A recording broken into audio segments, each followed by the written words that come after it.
Bàbá tó ń bọ̀ yìí tẹ́ ẹ bá mọ̀ ọ́ dáadáa ọ̀rọ̀ ń gbénú wọn àṣẹ́dẹ̀ ń gbénú wọn láti òkè wá máa pàtó fún wọn máa pàtó fún ògo Ọlọ́run máa pàtó fún ògo Ọlọ́run máa pàtó fún ògo Ọlọ́run máa pàtó fún ògo Ọlọ́run bí wọ́n ti ń bọ̀ yẹn má jẹ́ mú ògo Ọlọ́run fún àánú ayé rẹ nìyẹn máa pàtẹ́ wọ́n.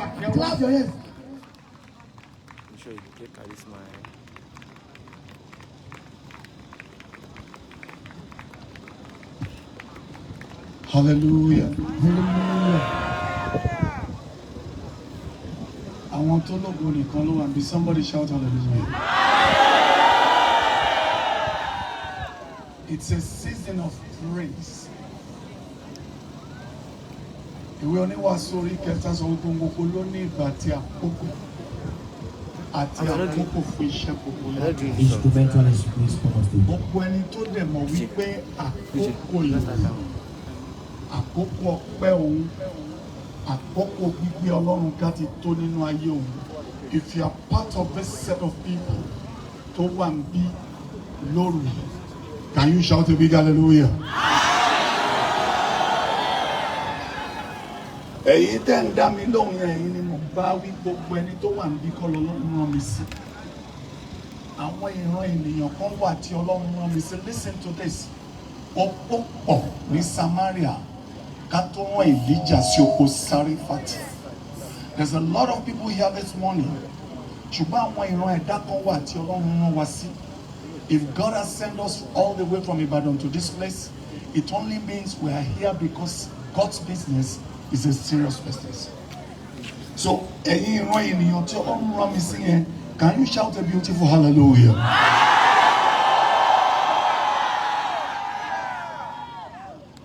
Ẹ má bínú ọ. Hallelujah yẹn ò tí di ibi tí mo fẹ́ kó dé. Mo rí bí àwọn kan wà ń bẹ̀ yẹn, they are expectant. Orí ìnàró ni wọ́n wà, wọ́n ń retí ohun kan. Bọ́ mi ní orúkọ Jésù ẹni ta àwọn ọ̀dọ́. Àti májẹ̀mú tó gbé iṣẹ́ ìránṣẹ́ ìkàlẹ̀. Àti ní ìrìn àjò mẹ́rìnlá orí àgbélébùú. Ìkẹẹ̀dógún tó gòkèrè ọ̀hún. Májẹ̀mú ìdánilójú kó ń padà bọ̀ wá ṣèdájọ́ ayé. Ikú oró orí igi. Ọkọ̀ tá fi gún lẹ́gbẹ̀ẹ́. Ẹ̀jẹ̀ tó jáde ní ìhà rẹ̀. Ọtí kíkan tá fi mú. We stand upon the covenant of Jesus and we speak to a soul that is expectant of miracle this morning. Ní orúkọ àti gbogbo májẹ̀mú tí mo dá yìí láti àárọ̀ yìí lọ, ẹ̀mí mímọ́ mo gbàdúrà àkókò ìyìn rẹ lórúkọ Jésù ó yá kó wọlé wá bẹ́ẹ̀.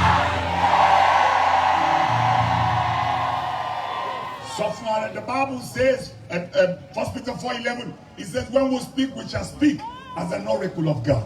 Listen to this and listen carefully. Decree into your personal life. Bíbélì wípé agbára ikú àti ìyè orí ahọ́n ló wà. The Bible says, with our mouth we confess unto salvation. Fún gbogbo ẹni tó gbàgbọ́, sọ pé lójú ọjọ́ màá rógo mi lò. Don't wait for a prophet to prophesy for you. Prophesy to yourself. Sọ pé lójú ọjọ́ màá rógo mi lò. Ohun ẹ̀ ò dẹ̀ lóòkè. Sọ pé lójú ọjọ́ màá rógo mi lò. Sọ pé lójú ọjọ́ màá rí ògo mi lò. Sọ pé ní orúkọ Jésù lójú ọjọ́ màá rógo mi lò. Gbọ́ mi dáadáa kó ṣàmì kó tó jókòó. Pé ní orúkọ Jésù ẹni ta kàn mọ́gi. Bí wọ́n bá gbàgbé Dáfídì sóko tí májẹ̀mú ọba sì wà lórí rẹ̀ tí wòlíì kò jókòó títí Dáfídì fi dé, gbọ́ mi láàárọ̀ yìí ibi tí ayé fi ẹ́ pamọ́ sí tí wọ́n lò ní kọrin yìí tí wọ́n ní àkókò ògo tiẹ̀ ò ní dé, will speak the word of God into your situation. Lórúkọ Jésù ẹ̀mí mímọ́ ó yá kó mú ẹ jáde. Alágbára kó mú ẹ jáde. Ìgbé àwọn apostoli kó mú ẹ jáde. Sọ pé màá rógo mi lò. Lójú ọjọ́. Màá rógo mi lò. Lójú ọjọ́. Orin yẹn gbẹ́nu mi. Can somebody shout a big hallelujah? Shout a big hallelujah. Olórí rẹ̀ shout a big hallelujah. Let us sit down. God bless you. Now listen to this and listen very carefully. Timba ti gba taba ti sọ̀rọ̀ Ọlọ́run débi kan a máa gbóhùn sókè láti gbàdúrà. Taba sọ ọ̀rọ̀ Ọlọ́run débi kan a gbóhùn sókè láti gbàdúrà. Gbọ́ láàrin èrò yìí àwọn ìṣẹ̀dá tó sì máa bọ́ orílẹ̀-èdè wọn wà níbí ṣùgbọ́n lọ́wọ́lọ́wọ́ wọn ò lówó mọ́tò èèyàn ló sanwó mọ́tò wọn débi láàárọ̀ ṣùgbọ́n bọ́n dẹ̀ ṣe wà níbí ìran wọn máa bọ́ orílẹ̀-èdè nítorí pé níbi tá a ti mú Abrahamu kúrò kí àkókò májẹ̀mú ẹ̀ tó dé òrìṣà ni wọ́n ń bọ̀ ń bẹ̀ kò ní ká kò ní go ṣùgbọ́n tí májẹ̀mú ojú ọjọ́ kò asọ́ di ènìyàn ó ní níbi ìbùkún èmi ò bùkún fún ọ ẹni tó fi ọ́ lè lèmi ò fi ré èmi ò já sí ọ̀tá àwọn tí ń ṣe ọ̀tá rẹ̀ ojú ọjọ́ ń lọ Abrahamu kò rí season ọpẹ́ lò títí tí Ọlọ́run fi dá lóhùn ní Genesis 21 listen to me báyé ti rò pé pẹ́ tó lórúkọ Jésù your season of praise will come this morning. Did you say amen? Did you say amen? Lórúkọ Jésù lójú ọjọ́ o máa rógùn ẹ lò. God bless you. Now listen to this. I bless God for the organizers of this program. I bless Felix Alebioshuri, wonderful young minister of God. I bless his vision and his passion for the gospel. And this end time season, there is a project that we need to fulfill before the second coming of Jesus. There are certain narratives about Celestial Church of Christ we need to correct because of this end time project. Lórúkọ Jésù àti wọ́ àti mí fún ògo ilé ìkẹyìn Ọlọ́run á lò wá. Bọ́ kì í ṣe pé ó máa wà lórí pulpit nìkan. Ẹni tó bá gbé 5 million, 10, 15 million lẹ́ẹ̀kan fi run program, you are part of the project. Ẹni tó sanwó television season kan 13 weeks for a quarter is part of the project. Gbogbo ẹni tó ń ra equipment fún evangelism is part of the project. It is not necessary. There are a lot of people behind the scene who runs the scene to make these things happen. We are only a face of the project. There's a lot of people behind the scene who makes these things happen. Gbogbo oru ẹ̀yin ẹ̀dá bẹ́ẹ̀ ní orúkọ Jésù ẹni ta kọ̀mọ́gì El Baraka Beredi Eli Ọlọ́run olùbùkún ìjọ mímọ́ láti òru yìí lọ ilẹ̀kùn ògo rẹ̀ ó yá kó ṣí lónìí. Season of praise. When they say it's a season of praise, what are we talking about? Moti quote Ecclesiastes chapter 3 from verse 1. Your season of praise, my season of praise could differ from yours. The timing of my praise may not come when yours is coming. It doesn't mean God is not going to answer you. It doesn't mean God is not going to visit you.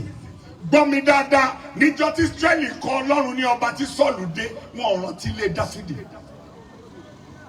Ṣùgbọ́n ọmọ yẹn wà lóko níjọ́ tí Ọlọ́run kọ Sọ́ọ̀lù pé a ó fi Dáfídì jọba. Gbọ́ àdúrà tó nira ni mo fẹ́ ṣe yìí. Gbogbo ẹni tó máa ṣorí ibú kí wọ́n lè ṣoríire. Láti àárọ̀ ìlọ irú ẹ̀dá bẹ́ẹ̀ ó yá kó lọ ṣubú o. These are part of the mysteries of life. Gbọ́ ẹkún nílé kan ayọ̀ ń bò ní. Mystery of life. Wọ́n máa sunkún bìkan, àwọn kan máa jubilate. Wọ́n sá kẹ́nìkan bí iṣẹ́ nítorí kẹ́nìkan lè ríṣẹ́. Ẹnìkan bínú resign nítorí appointment kẹ́nìkan. Wo àga tó kàn tó yẹ kó jókòó sí. Tó ṣe pé àkókò ìyìn rẹ̀ yóò wá wọlé dé. Tá a bá rí ẹnikẹ́ni tó ràn dín mú àga yẹn. Gbọ́ lówùúrọ̀ yìí nítorí àṣẹ májẹ̀mú ìpín. Gbogbo orú ẹ̀dá bẹ́ẹ̀ ó yá aṣíwọ́n nígbò. Mo ní lójú ọjọ́ àkókò ìyìn rẹ yóò tó. Mo ní lójú ọjọ́ àkókò ìyìn rẹ yóò tó. Lójú ọjọ́ àkókò ìyìn rẹ yóò tó. Season of praise. And listen, this kind of season does not even mean it's always a joyful season. At times, there are seasons where you have to praise God. Now, let me ask you a question. What would praise do? When we praise, when we worship Him in the beauty of His holiness, Second Chronicle, I think 18. I think if I'm not wrong, I think that's Second Chronicle. Yes, 2 Chronicles 20 from 18 to 22. Ó lọ sọ wípé Jehoshaphat ó tẹ orí rẹ̀ ba sílẹ̀. Gbogbo Júdà náà tẹrí wọn ba. Nígbà tí ogun dé tí wàhálà dé, wọn rí ọ̀nà àbáyọ. They thought of what to do. It was a season of distress, but they needed to praise God. Talk to me. Yes. Yes. Wọ́n jáde lọ sí aginjù Tẹ́kùà. Báwa náà ṣe wà lórí pápá yìí ní ọ̀gànjọ́ òru. A dúró níwájú Ọlọ́run. Talk to me. Bí wọ́n ti jáde lọ, Jehoshaphat dúró. Ó wí pé ẹ gbọ́ tèmi lálẹ́ yìí. Gbogbo ẹ̀yin dẹ́ wá sí ìsọjí ńlá yìí. Àti gbogbo ẹ̀dá ènìyàn tó ń retí ìṣẹ́gun. Ẹ gba Ọlọ́run gbọ́ lónìí. A ó fẹsẹ̀ yín múlẹ̀. Tẹ́ bá wá gba àwọn ọmọ Léfì gbọ́. Ẹ ó sì ṣe rere lójú ọjọ́. Ó bá wọn gbèrò. Ó yan àwọn akọrin sí Olúwa. Tí ó máa yìn nínú ẹwà ìwà mímọ́ rẹ̀. Bí wọ́n ti ń jáde lọ níwájú ogun náà. Yes. Olódùmarè. Somebody shout hallelujah here. Yes. Are you with me? Are you with me? Somebody say amen. Ẹ̀yin Olúwa.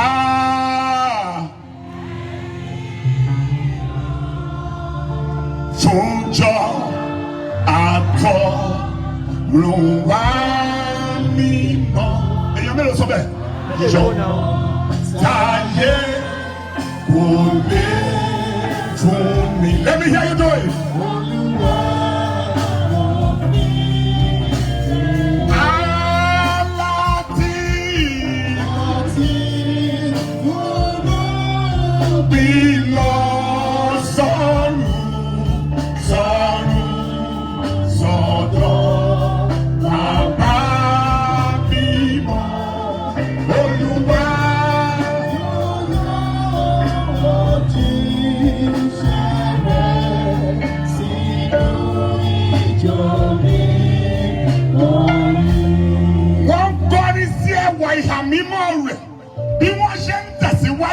Ó ní ẹ̀yin Olúwa talk to me, sọ̀rọ̀ fún mi. Nígbà tí wọ́n bẹ̀rẹ̀ sí kọrin, tí bẹ́ẹ̀ sì yìn, Olúwa yan ogun ẹ̀yìn sí àwọn ọ̀tá wọn. Oh yes, yes. As he called one, listen to this morning. Oftentimes we focus on our problem, we don't focus on God. And you know something? What you believe in comes to you.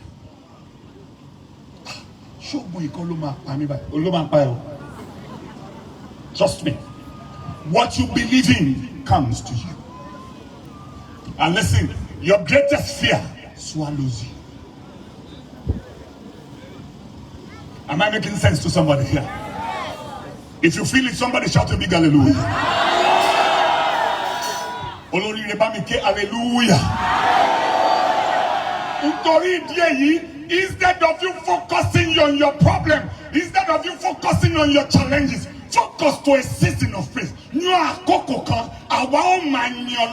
Listen to this. Kí ló jẹ́ kí Dáfídì borí ní gbogbo ọ̀nà láyé?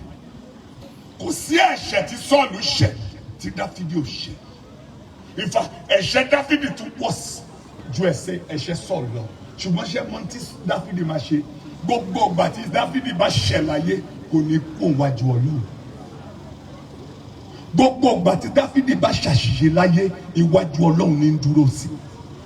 Gbogbo ìgbà tí Dáfídì bá jẹ̀bi níwájú Olódùmarè kì í padà lẹ́yìn Ọlọ́run.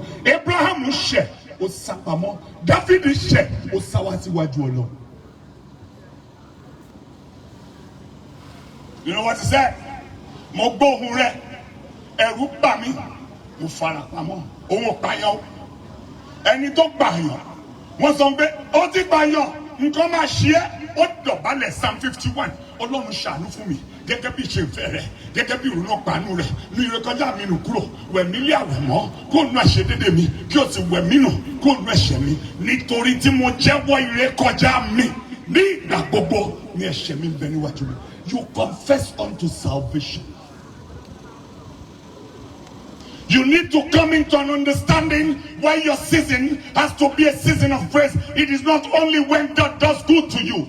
I tell some people, àwọn kan orin tí wọ́n láyè ó wà seasonal. Tó bá ti ní ìbànújẹ́, ṣó wá máa wò mí nínú.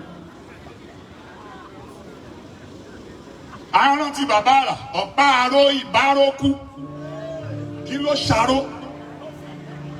Kí ló ṣọ̀pá? Wọ́n wá ti dá ẹmọ nílé yìí tó bá ti wà ń bedroom tó ti ń wẹ̀ wọ́n á ní brother Banji nìyẹn o àǹtí Kíkẹ́ nìyẹn o nítorí wọ́n ti mọ̀ pé ó wà seasonal níjọ́ tọ́lọ́run bá ti wá ṣe dáadáa ẹ wò bẹ́ẹ̀ ṣe tóbi tó Olúwa Ọlọ́run gbogbo ayé bẹ́ẹ̀ ṣe tóbi tó gbogbo ayé kò lè gbà yín gbogbo ọ̀run kò lè gbà yín Olúwa bẹ́ẹ̀ ṣe tóbi tó. Wọ́n ní àǹtí Kíkẹ́ ti rí imú lọ́sẹ̀ yìí. Because you have allowed your season to worship. People now understand when it is well, they understand when it is not well, they understand when it is terrible. You are led by the emotions of your problems. Now listen to this. And that is why Celestial Church of Christ differs. We differ. You must come into the understanding that, oh buddy, Jerry Moyama, Jerry Moyama.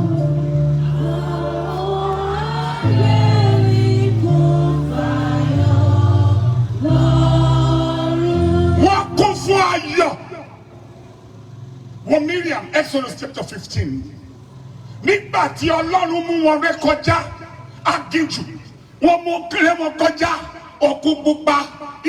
Ogun Fáráò ó rì lọ́jọ́ náà nígbà náà ni Miriam gbóhùn sókè ó bẹ̀rẹ̀ sí ní Ọlọ́run ó gbóhùn sókè onídàá ló dàbí Ọlọ́run Celestial ló ṣèlérí tó lérí ṣẹ.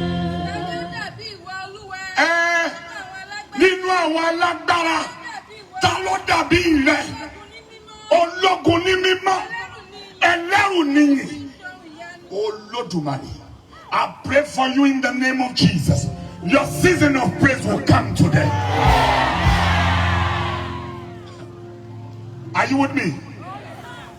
Let me tell you, before I became who I am today, I had my dark periods. Mo gbàdúrà, mo ṣiṣẹ́ wòlíì, màá lọ sáàgì.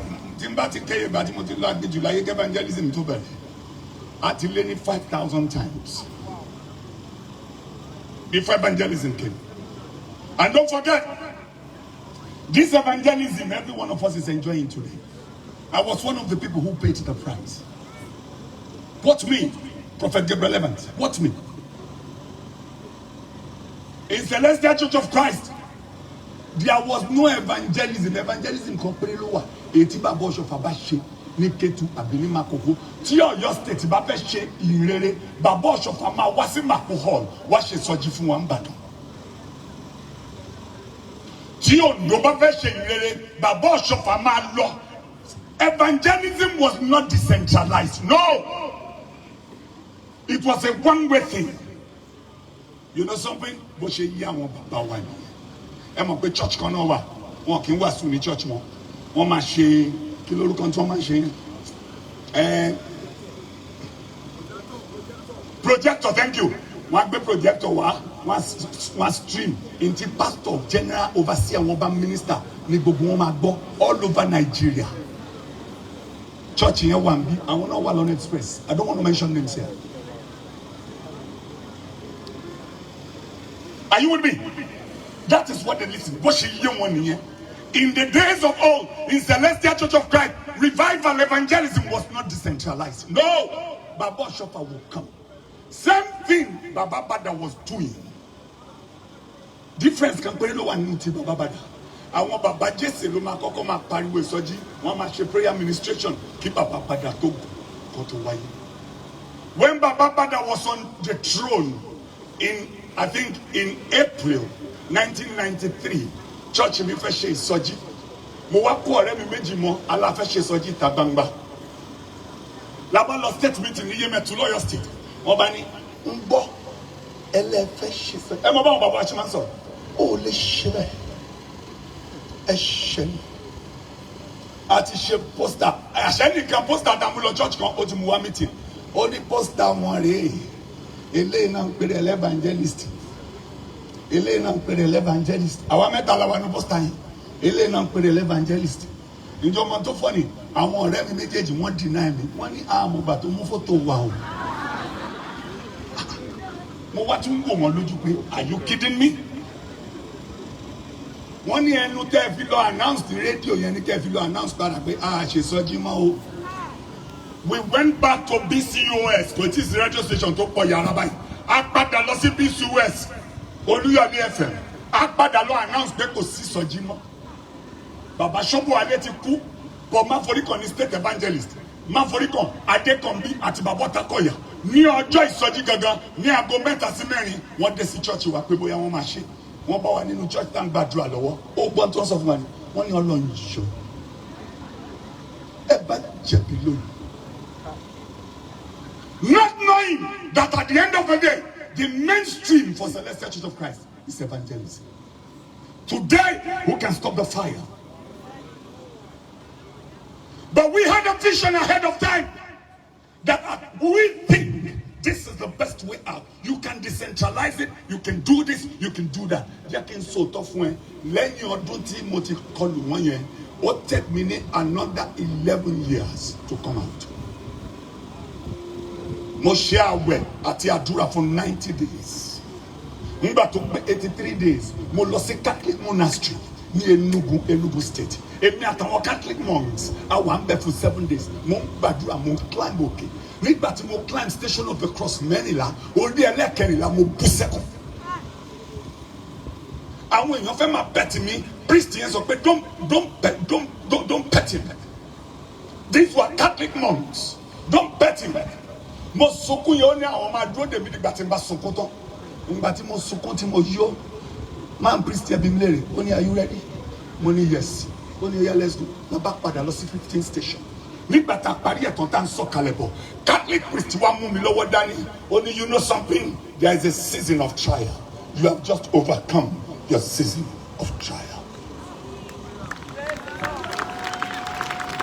And let me announce something to you. The man was prophetic. Látijọ́ náà lọ níwájú ọbọ ní májẹ̀mú. Látijọ́ náà lọ ní Gabriel Evans tẹ́lẹ̀ ó gbé Gabriel Evans tó tún wọ̀. I became a new version of myself. When God wants to bring your season of praise, kì í ṣe pé ó máa kúrú sí, kì í ṣe pé ó máa ga sí, kì í ṣe pé ó máa pupa àbí kó dúdú, kì í ṣe pé bóyá ó máa yí padà ní ẹni tó ń jẹ́. God will just bring out a new version of you in you. Am I talking to somebody here? So you need to understand when your season of praise will come, it will be a time of refreshing. When your season of praise will come, it will be a time of anointing. If your season of praise will come, people will celebrate with you. Not that day. 40 years. Fatai rolling dollars. L'officiellement, Kedesi number 1. 1964. Over 100 copies. After 40 years, 2004.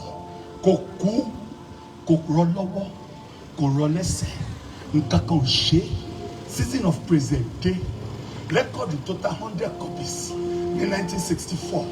Orin kan náà ní 1964. Wọ́n wá tún orin yẹn kọ pẹ̀lú àwọn backup vocals. Wọ́n wá tún orin yẹn kọ. That same lyrics, that same song. And it sold over 100 million copies. That same Fatai rolling dollars. A new version of him was brought out. His season of praise came. He went to so many concerts and festivals all over the world. After Inde Barrister, Fatai rolling dollars was the next person who played at the Berlin Music Festival in Germany. Ó tún wá ṣe endorsement fún oríṣiríṣi company when the season of praise come. Listen to you. Ẹnìkan tí ó fà ẹ́ sókè tí àkókò ọpẹ́ rẹ yóò fi bẹ̀rẹ̀. Mo pa aláṣẹ lábẹ́ àánú àti lábẹ́ àgbélébùú Jésù. Ó yá gbọ́ lówùrọ̀ yìí tó bá rí àmì ńlá kan ṣe. Ẹni tó máa fà ẹ́ sókè síbi ògo. Ó yá lọ pàdé ẹ láàárọ̀ yìí. Sit down. My season of praise. Ǹjẹ́ o mọ̀ dáadáa nínú ìwé Samuel wípé Dáfídì níjọ́ tó kọ́kọ́ gbé àpótí ẹ̀ kò jó, wọ́n kọrin, wọ́n ṣe ohunkóhun. Ọlọ́run wá ń wò wọ́n, Ọlọ́run wá ń wò wọ́n, wọ́n wá dé ibi gẹ̀rẹ́gẹ̀rẹ́ òkúta, ẹṣin wá kọsẹ̀, àpótí ẹ̀rí fẹ́ ṣubú, Uza nawọ́ sí, ọwọ́ rẹ̀ ò tí ì ká o, Uza sì kú, ẹ̀rù bà Dáfídì. Mo ti sọ́rí, mo tún sọ lónìí, Ọlọ́run ló pa Uza, àpótí ẹ̀rí kọ́ ló pa. Ọlọ́run fẹ́ kí òye yé Dáfídì, òpònú ni ẹ́, ò ń gbé ibi ìgúnwà mi lọ, ẹ̀ẹ́dẹ̀ kọrin ẹ̀ẹ́dẹ̀ yìn mí, ò gbọ́sẹ̀ lẹ́ni, ẹ̀kọrin kẹ́gbórí yín sókè, sọ́ba Olúwa mi, ọba mímọ́ kó bá wa là nínú ìjọ mímọ́ yìí. Ọba mímọ́ kó bá wa là, kó fún wa láránṣẹ́, kó bá wa mọ́ kúrò nínú ẹ̀ṣẹ̀, kó wá dáríjì wá. Ní wákàtí kan náà, Bíbélì jẹ́ kó yé mi, ẹ̀rù bà Dáfídì, wọn kò lè gbé àpótí ẹ̀rí wọlé. Wọ́n lọ lórí burúkú wo ló wà ládùúgbò yìí, wọ́n ní ó gbé ìdarí ó démù. Ẹ gbé àpótí lọ síbẹ̀, bó bá kú kò nítumọ̀, aṣọ náà ń lẹ́tọ̀. Nígbà tá a gbé àpótí ẹ̀rí débẹ̀, Dáfídì kẹ́tì oṣù kìíní, oṣù kejì, oṣù kẹta, wọn múlò wá fún pé àpótí tuntun pẹ̀lú mi. Ọlọ́run ní mo fẹ́ fi òye yé pé èmi ni Ọlọ́run. Ní wákàtí kan náà tí àpótí ẹ̀rí Ọlọ́run wọnú ilé ó gbé ìdarí ó démù. Kí ló ṣẹlẹ̀ sí? Ọlá bẹ̀rẹ̀ sí í yílu ọlá, ògo ń yílu ògo, ìbùkún ń yílu ìbùkún, owó ń yílu owó. Gbogbo ayé ń sọ pé rúkìrì, ó dolókìkí, ó dọlọ́lá, ó dọlọ́rọ̀. Dáfídì gbọ́rọ̀ rẹ̀, Dáfídì ní ta ló ń dún nínú ìjọba yìí. A sì rò fún Dáfídì ọba pé. Ẹ̀bà wọ́n ní wọ́n sì lọ ròyìn fún Dáfídì ọba pé Olúwa ti bùkún fún ilé Óbédì. Ọlọ́run máa ti bùkún fún Óbédì ará Ódẹ́mù àti gbogbo ilé ẹ̀. Nítorí àpótí ẹ̀rí Ọlọ́run. Olódùmarè gbọ́ ọ̀rọ̀ májẹ̀mú làpótí rẹ̀ lórúkọ Jésù yá kó wọnú ilé ẹ lọ. Am I talking to somebody here? Okay, 10 minutes. I have 10 more minutes.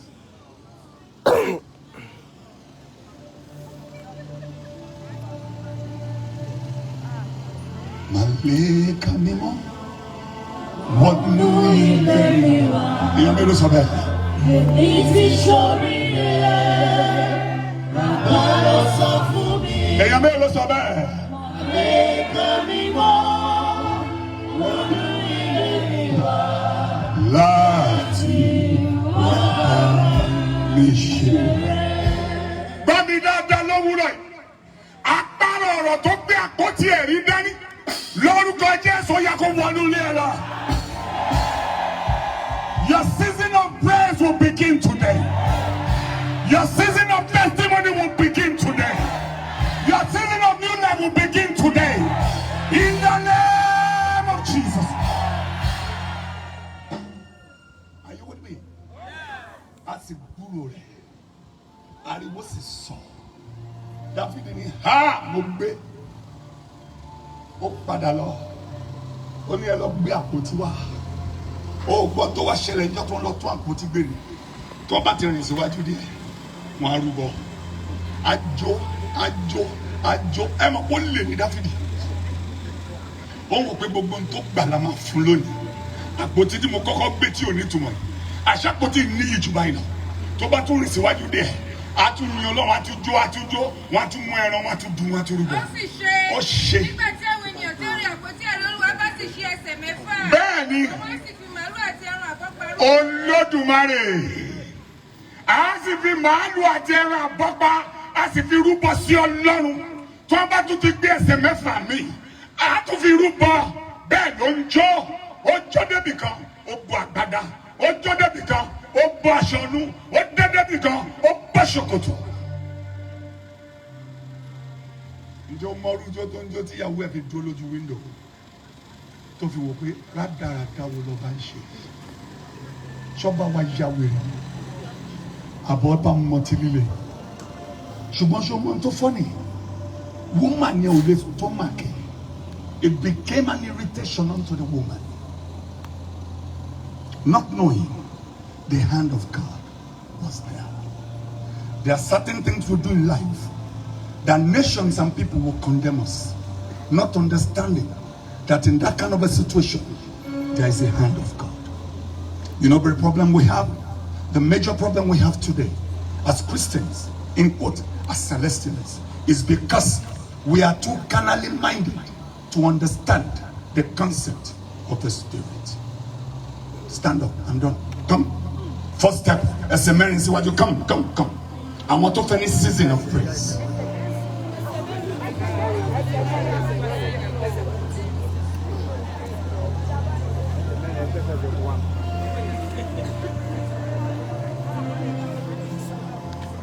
Are we ready?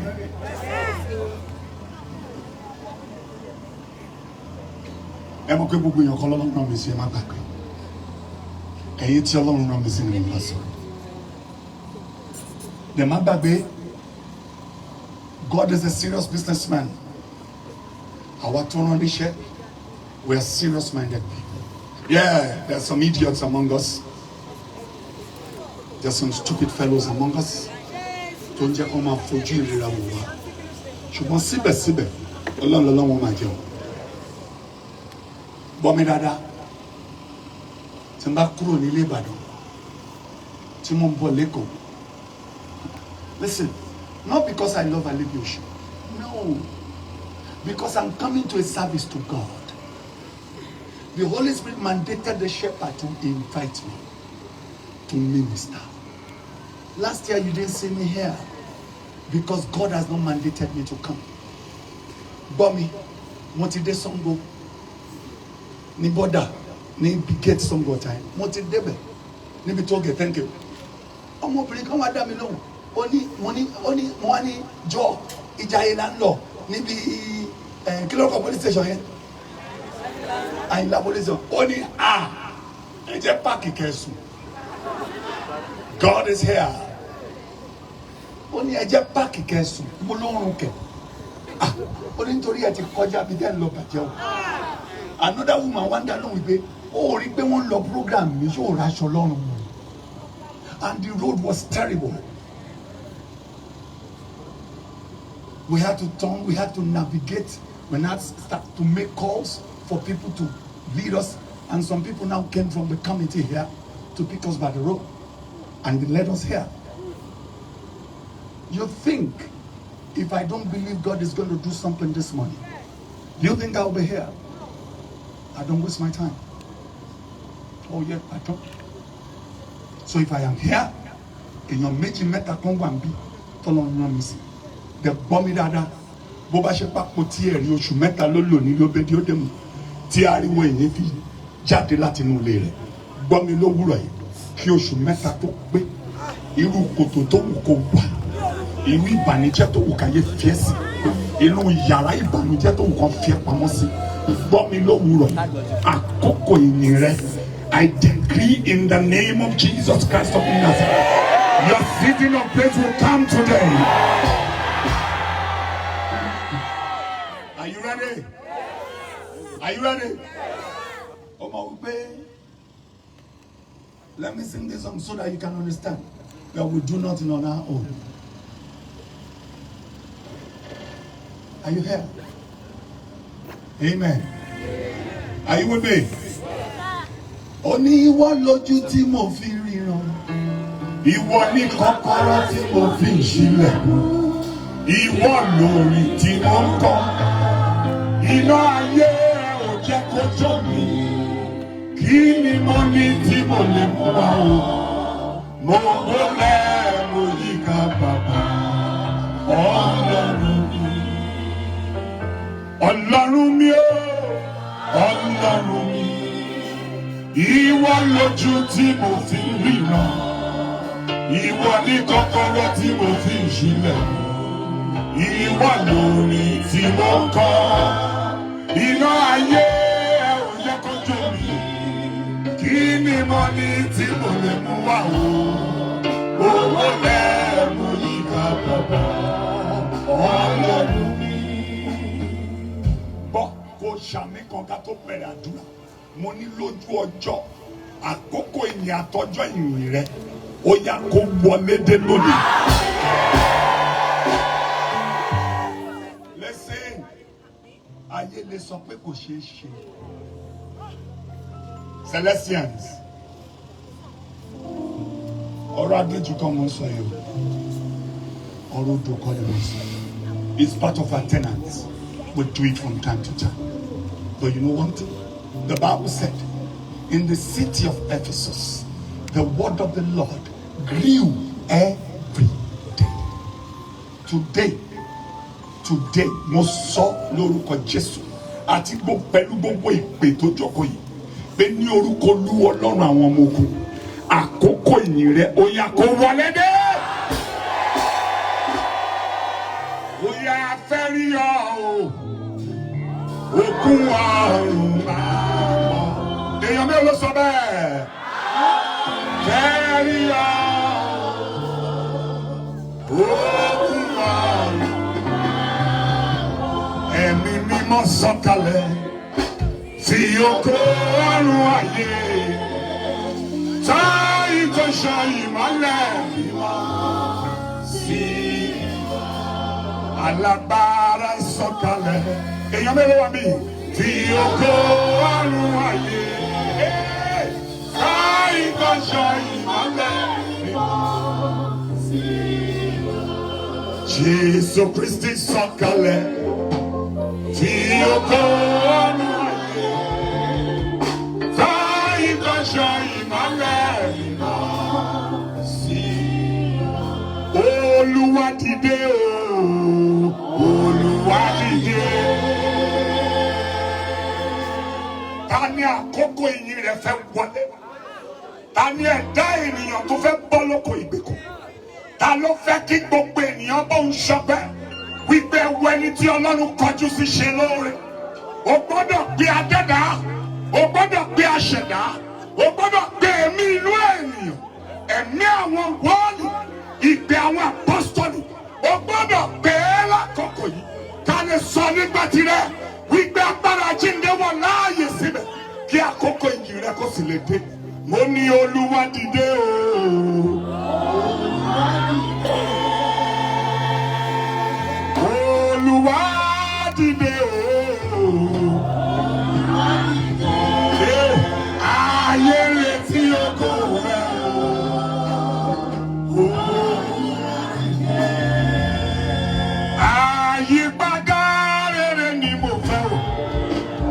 Àyípadà o. Àyípadà rere ni mo fẹ́. Àyípadà o. Àyípadà búburú mo fẹ́ o. Àyípadà o. Àyípadà rere ni mo fẹ́. Àyípadà. Bọ́ni ìwọ tó lè pariwo orúkọ Jésù tó sọ bí ara. Olúwa mo pàṣẹ ní àṣálẹ̀ yìí. Ìwọ ni wàá sọ bẹ́ẹ̀ o. Olúwa mo pàṣẹ ní àṣálẹ̀ yìí. Pé ní orúkọ Jésù. Ibikíbi táyé fi mí pamọ́ sí. Jẹ́ kí àkókò ìyìn mi kó wọlé dé. Tó bá lè pariwo orúkọ Jésù yẹn sọ̀rọ̀ àdúrà.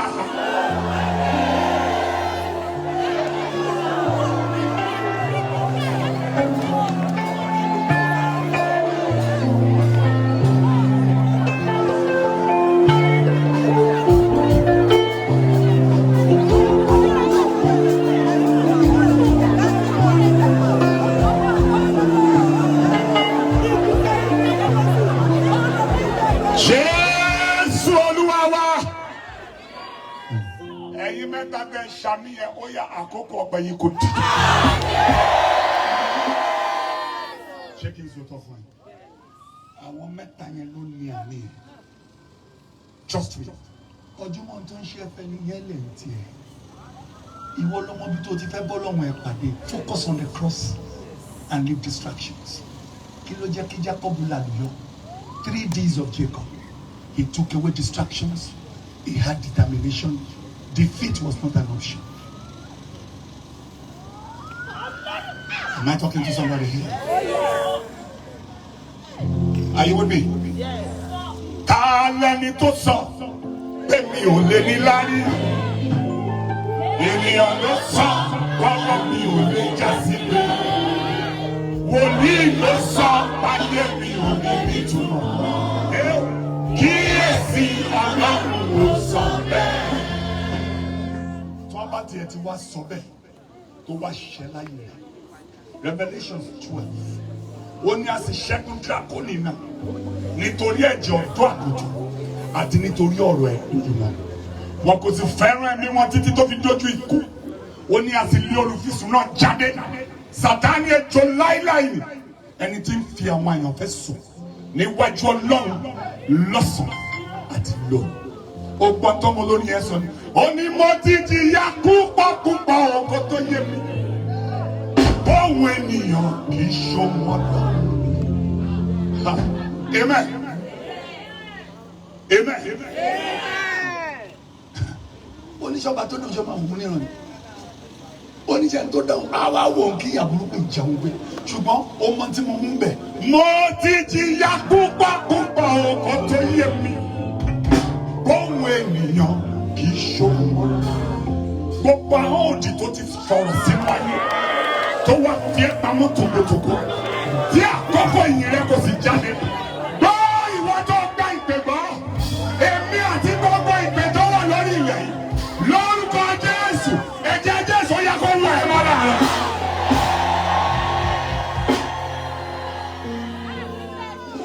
Ilẹ̀kùn ayọ̀ mi ti ṣe. Ọ̀run sì ṣí ayọ̀ rẹ̀. Èèyàn mélòó sọ bẹ́ẹ̀?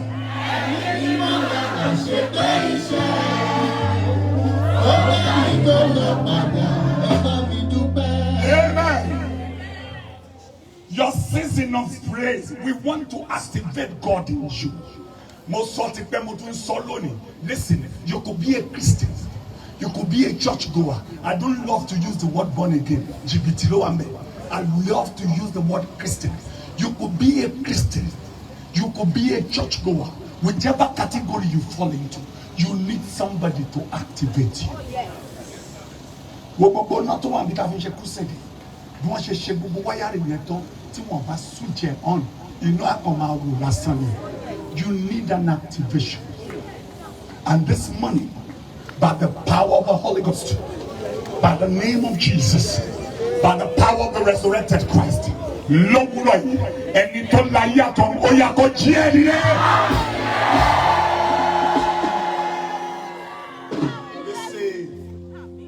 Revelation comes, by the revelation of the word, manifestation will follow. If you have a revelation this morning, if you have a revelation this morning, if you have a revelation by this word this morning, it only means before the month of June, we'll release a prophecy in the name of the Father, the Son, and the Holy Ghost. Lórúkọ Jésù, àkókò ìyìn rẹ, ó yá kó wọlé.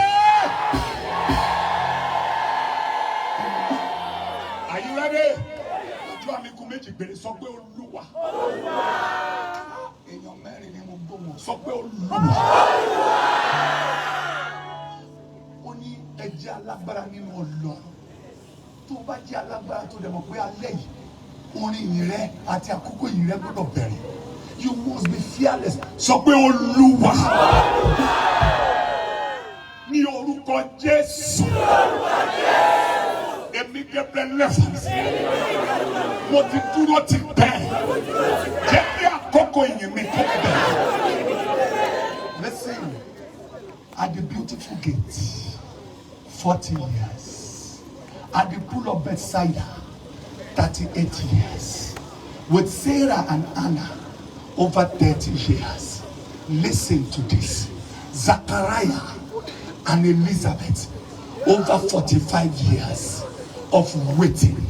And their season of praise came. Somebody who has been waiting before today. Ìwọ ló ní àsọtẹ́lẹ̀ yẹn. Wà á ní Olúwa.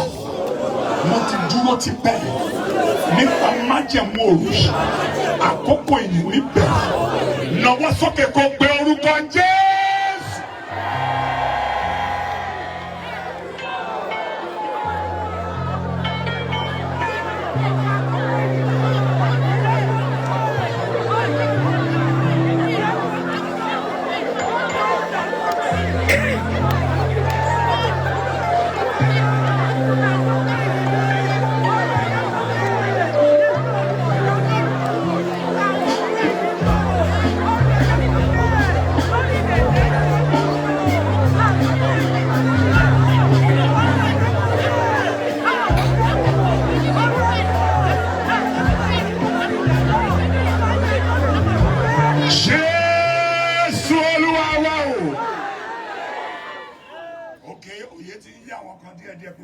Ṣàmì tó nítumọ̀.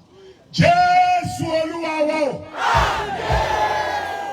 Listen to me. Àdúrà kan péré lókè. Listen. Your time is different from my time. Your season is different from my season. Ṣùgbọ́n gbogbo wa ló yẹ ká rí àmì ìfara. Kí mo wí? Ló yẹ ká rí ìfara ọgbọ́n. Wọ́n nígbà tí alẹ́ lẹ́. Wọ́n kó oníròbìnú jẹ́ alárùn ẹ̀bà wọ́n kó wá sọ́dọ̀ rẹ̀ Bíbélì sọ nǹkankan ó ní gbogbo wọn sì fi ayọ̀ lọ sílé. So if you're willing this morning, something is about to happen. Are you ready for it? A máa jọ kọ́ mi kan. Kò ságbára tó dàbí ti Jésù. Kò ságbára tó dàbí ti Bàbá. Kò ságbára tó dàbí ti Jésù. Agbára, agbára, agbára tó jábá. Kò sórúkọ tó dàbí ti Jésù. Kò sórúkọ tó dàbí ti Bàbá. Èèyàn mélòó ló sọ̀rọ̀?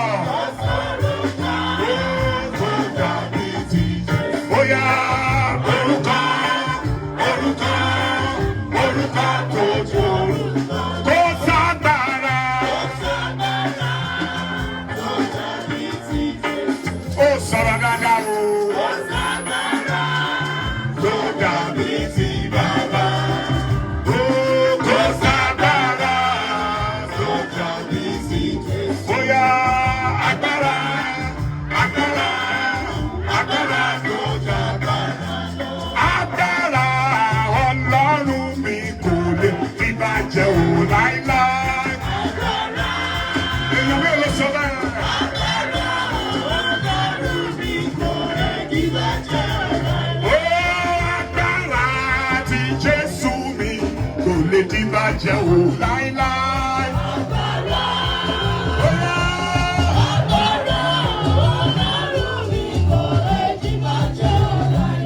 Èmi lè sọ wípé ó yá. Èmi lè sọ wípé ẹrù oṣó kò bá mi o. Ẹrù ajẹ́ kò bá mi o. Ẹrù ìpọ́njú kò bá mi o.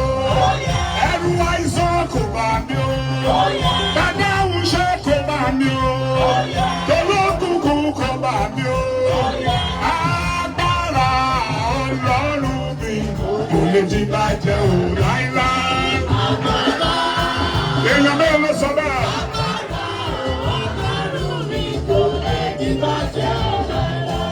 Jésù lọ́wọ́ rẹ̀ ló wà o.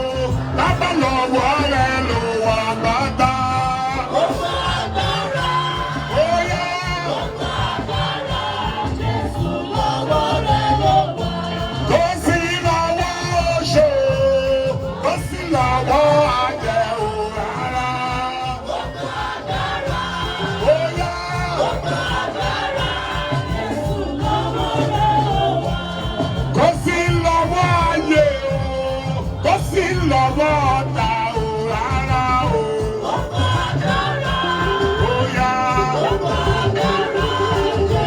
Lọ́wọ́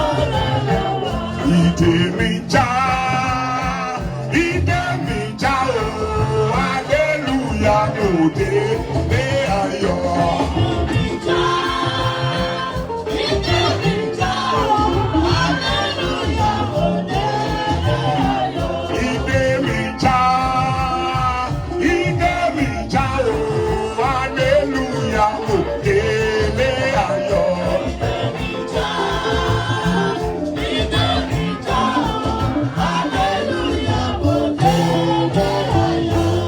Somebody shout a big hallelujah! Sọ́pẹ́ Olúwa! Ọ̀yọ́ kan tó kúrè máa tàkì wọ̀. Ọlọ́run Olódùmarè. Ògo ni fún mi.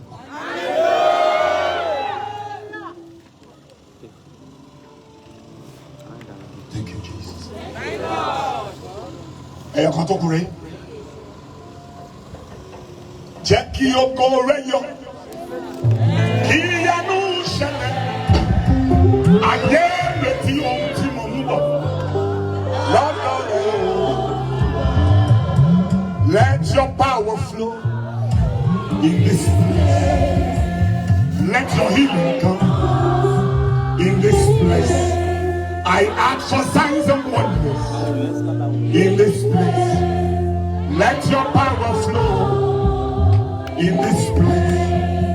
Anointing follow me. Your mercy will I see. Just like the day that the power part the sea. Your power remains the same. Yes, it never change. Oh yeah, via barare. Via barare. Via barare. Fi agbára rẹ̀, fi agbára rẹ̀, fi agbára rẹ̀. Sọ pé ìpadà lọ sílé láàárọ̀ yìí. Mo ń padà lọ togotogo. Àkókò ìyìn mi. Ó bẹ̀rẹ̀ látàárọ̀ yìí lọ. Ní orúkọ Jésù ẹni tí a kò mọ́kì. Tó bá lè pariwo ẹ̀jẹ̀ Jésù.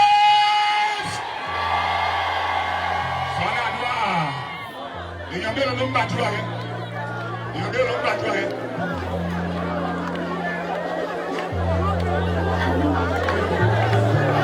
Ó kì í ṣe kíkan.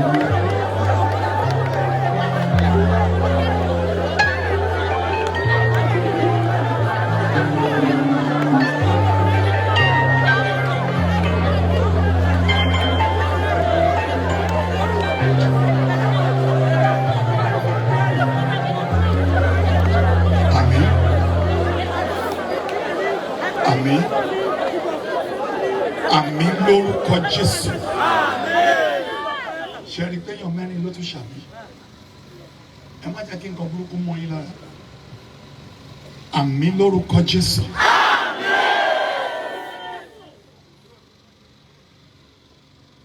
Àmín lórúkọ Jésù.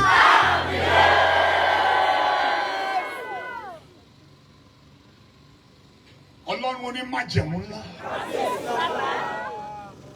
Asaramayẹlẹ́rìí ògo. Yasuana kí Yasori. Ọlọ́run tó pọ̀ ní ipá àti agbára. Yàdáká Yasu Adíàna Kúbàkejì. Lábẹ́ àánú Jésù. Gbogbo ẹ̀dá tó wà lábẹ́ omi láàárọ̀. Àwọn tó fi ẹ̀tọ́ mọ́ ọ̀yà kó gbẹ̀nà. Mi Ọlọ́run mi wọ́n lò mí. Wá lò mí kí n lè jíṣẹ́ tó rọ̀ mí. Wá lò mí o kí n lè bàjàgà ayé yìí sí mi. Ìyá dá fún ní káàkiri. Ọlọ́run gbọ́ lówùúrọ̀ yìí. Gbogbo àwọn tí àkókò ìjòkó ìyìn wọn ti tọ́ tí ayé fi pamọ́. Olúnú ọ̀run àjọsìn Olódùmarè. Yakai usiki yaka adwaki shay yapana kaba kachukubaki yasurugi yake nda lórúkọ Jésù ẹni ní ma ó yẹ kó fà ẹ́ jáde.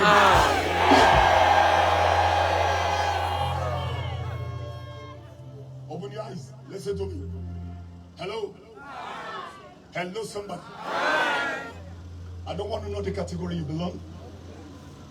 And I'm sorry to say this, I don't care who you are. After Apostles chapter 10 from verse 30 to 33. On Makada, on Moshakesi wípé, Ọlọ́run kì í ṣojú ṣáájú ènìyàn. Ó lẹ́ni tó bá bẹ̀rù rẹ̀, tó sì bu ọlá fún. Ó ní ẹni ìtẹ́wọ́gbà níwájú rẹ̀. I'm going to raise an altar in this program right now. Nobody asked me. My name is Prophet Evans. Olushale Shipyoshu did not ask me. I am who I am to the glory of God.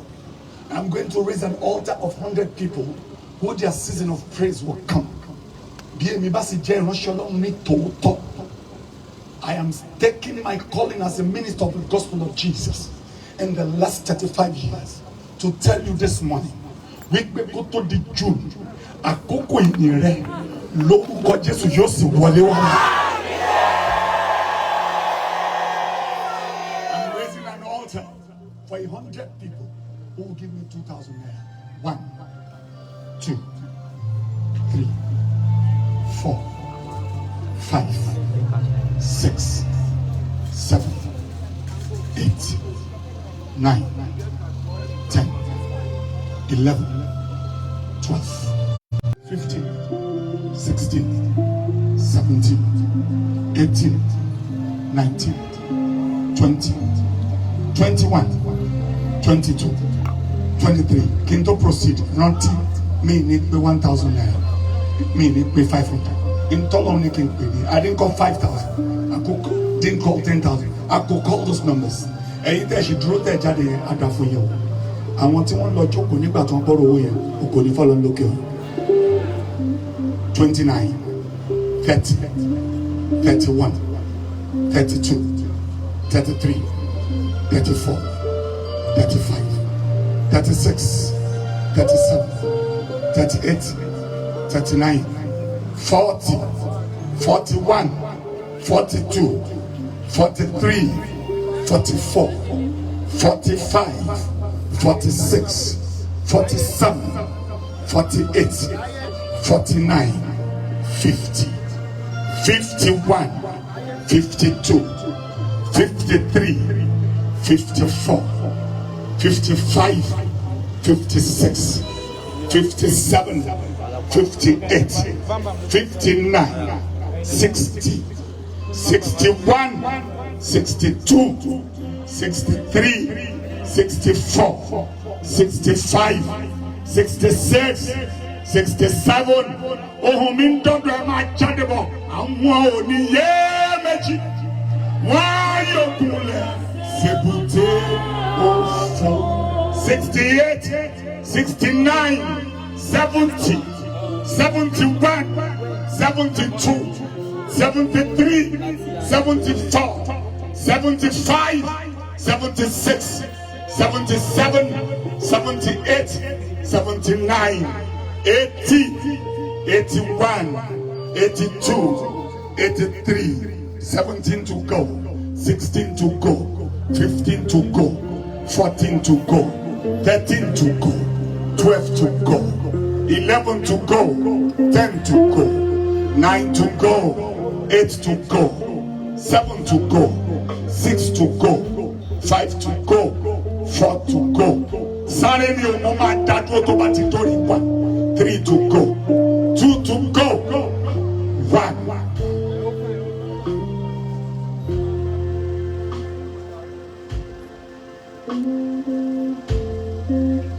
I am instructed by the organizer that if you don't have your cash, you want to do transfer.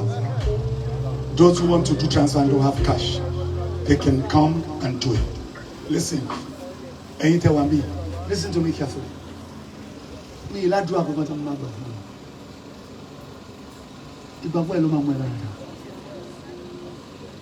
If you believe in this exposition, in this word exposition, then trust me, the manifestation will come.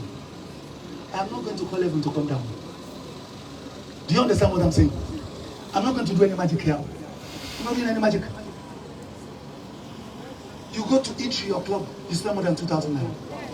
You go to join with friends, you spend more than that. A good person, your jolly good fellow comes to visit you, you spend more than that. Am I making sense here? So trust me, I'm not calling heaven to come down for you. But I will only shake you. Just one shake. Do I have my sanitizer? Can I have it? Amen. I'll just give you one handshake. One handshake, you are good. If you believe that I am a minister of the gospel of God, before June, I repeat again, I stake my calling on your coming out today. That before June, your season of praise will come.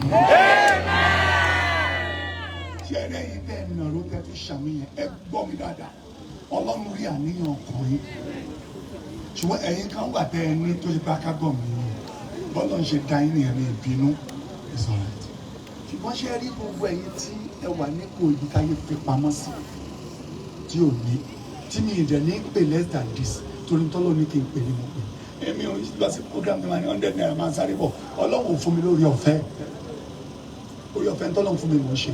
Am I making sense to somebody? Gbogbo orú ẹ̀yin ẹ̀dá bẹ́ẹ̀ ó yá níbi tẹ́ ṣubú sí ẹ̀mí mímọ́ gbé yín dìde. Are we ready? Are we ready? Ṣílẹ̀kùn ayọ̀ mi. Ṣílẹ̀kùn ayọ̀ mi. Ìbànújẹ́ o, jẹ́ kó jìnnà sílẹ̀ mi. Ọmọlú mi dùn, ọba onílé ayọ̀. Ṣé bá fẹ́ ṣe transfer ẹ wà lẹ́gbẹ̀ẹ́ báyìí ẹ lọ bá oníbodè yìí lẹ́gbẹ̀ẹ́ bí báyìí. Tó bá fẹ́ ṣe transfer má bọ̀ lápá báyìí kó wá bá oníbodè. God bless you. If you want to do transfer, come to this side, please. Please.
Tó bá ti transfer tó máa bọ́ mi báyìí.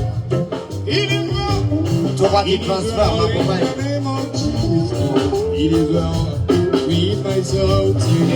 Tó bá ti transfer máa padà bọ̀.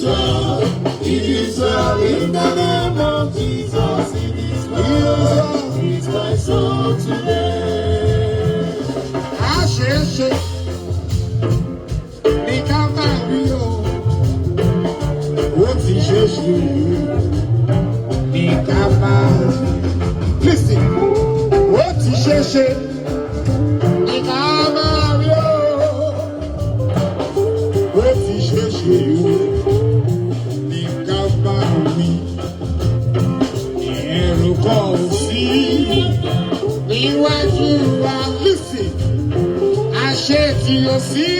Tó bá ti ṣe transfer máa bọ̀ báyìí.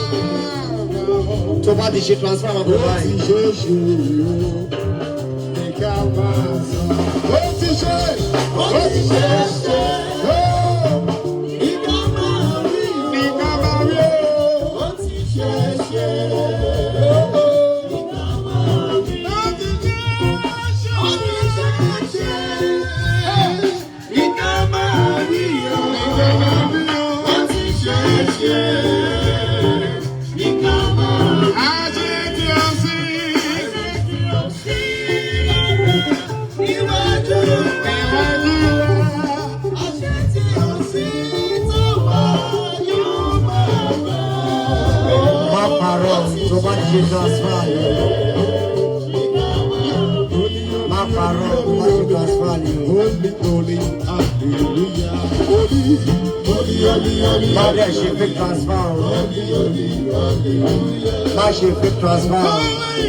All this, everybody.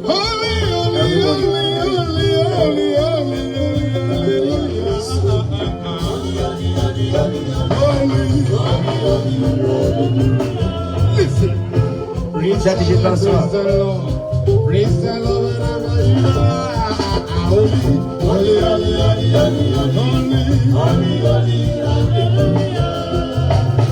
praise the Lord, praise the Lord.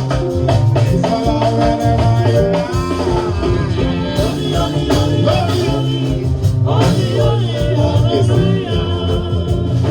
Only you can do what no man can do to your God. Only you can do what no man can do to your God.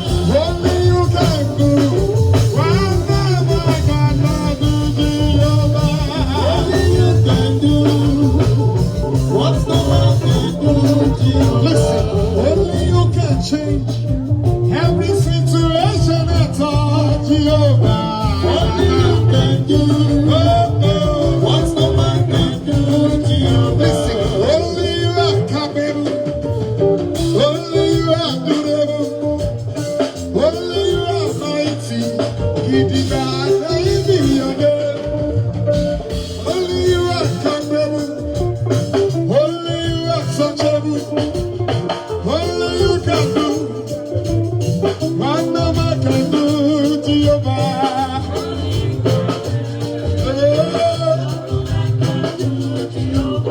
Only you can change every situation at all, Jehovah. Only you can do.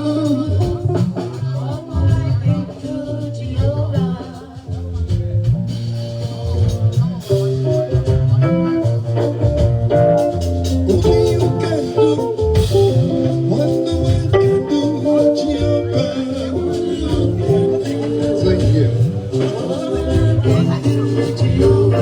Only you can do what no man can do, Jehovah.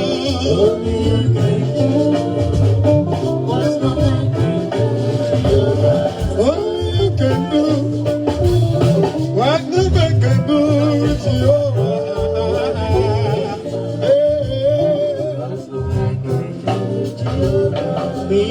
For me, Jesus Christ.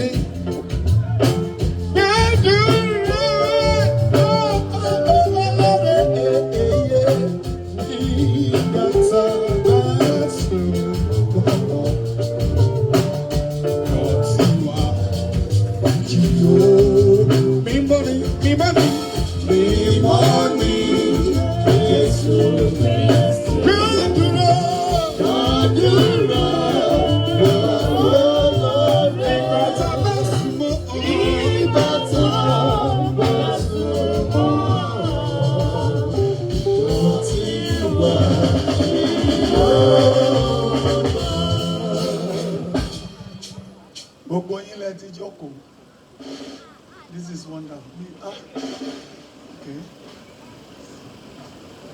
Gbogbo ala ti jókòó tán pátápátá. Ìyẹn ni pé mi ilé wa kú. Evans mọ́ pa wá. Àbí? Yorùbá dẹ̀ wípé mi ò lè wá kó ní joyè ilé bàbá wọn. Ẹ̀yin tẹ́nà ọ̀rọ̀ yẹn ó yẹ náwó sókè ẹ jẹ́ ká jọ gbàdúrà. Father, we worship you in the name of Jesus. We'll give you glory because there's none like you. Psalm 107 verse 20. You sent forth your word. He healed them from their diseases and taketh away their sorrow. I am standing as the minister of the gospel of Jesus. For every man and woman under the sound of my voice and under the anointing of this program. But bí àwọn àgbà mẹ́ta ti wí fún Sarah. Bí àwa yóò padà tọ́ wá ní àmọ́dún. Ìdí ìwọ ṣàfẹ́rí ni. Ìwọ sì ṣọpẹ́lẹ̀ lórí. Ṣùgbọ́n wọ́n ní Sarah rẹ́rìn nítorí ó rò pé kò ṣe ṣe. Gbọ́ mi lówùúrọ̀ yìí àti èmi àti gbogbo ìpè tó wà níbí. Ìwọ ẹ̀dá tó wà nínú program tó bá rí àmì ńlá mẹ́ta ṣe. When this program will come again next year, gbọ́ mi lórúkọ Jésù láti òní lọ ìṣẹ̀lẹ̀ ìyanu ayọ̀ tó mú ìyàtọ̀ gbẹ́dá ni ó yẹ kó ti rú ayé rẹ jáde.